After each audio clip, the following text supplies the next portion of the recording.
सलामकुम। ये कराची फ्रूट मंडी पे हूँ। आज 8 तारीख है। ये सुंदरकानी माशाल्लाह।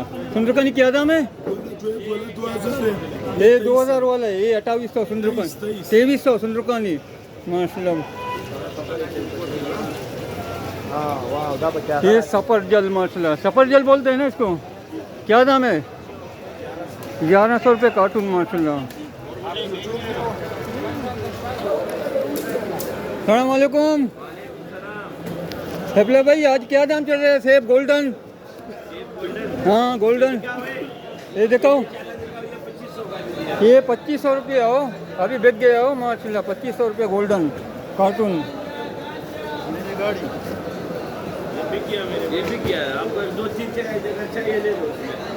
थोड़ा थोड़ा बारिश भी हो रहा है माशाल्लाह।